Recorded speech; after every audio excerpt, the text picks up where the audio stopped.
रह जइबा कुंवार बबुआ हो, कुंवार बबुआ तोहके जान जाई यूपी बिहार बबुआ, तोहके जान जाई यूपी बिहार बबुआ, तोहके जान जाई यूपी।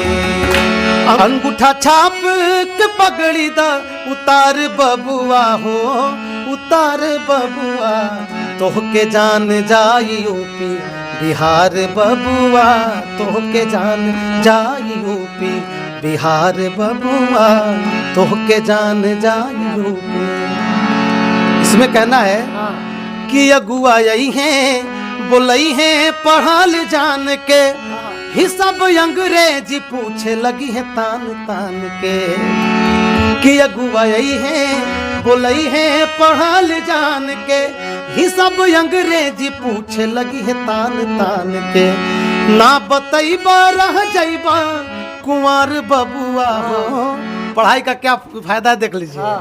कि ना बतैबा रह जइबा कुंवार बबुआ हो, कुंवार बबुआ तोहके जान जाई यूपी बिहार बबुआ, तोहके जान जाई यूपी बिहार बबुआ, तोहके जान जाई यूपी।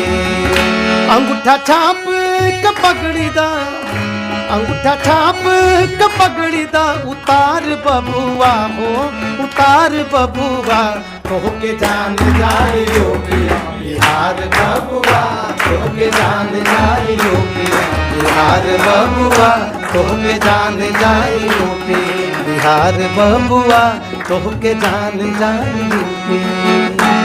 क्या बात है, तोहके जान जाई यूपी बिहार बबुआ। पढ़ना जरूरी है, नहीं तो अगुआ आएगा तो पूछेगा, है ना, और रह जाइएगा कुंवार। तो हम सभी बच्चों से निवेदन करते हैं कि खूब पढ़िए, खूब पढ़िए। बहुत बहुत धन्यवाद राजा मंडल जी। ये थे हमारे मंच के टंच कलाकार राजा मंडल यादव जी। और आज यहाँ पर इनके क्लास में आकर बहुत अच्छा लगा, बहुत मजे किए। बहुत बहुत स्वागत। बहुत बहुत आपको भी बहुत धन्यवाद। माता रानी से कामना करते हैं आप ऐसे ही मस्त रहिए, स्वस्थ रहिए, व्यस्त रहिए। चलिए बहुत धन्यवाद।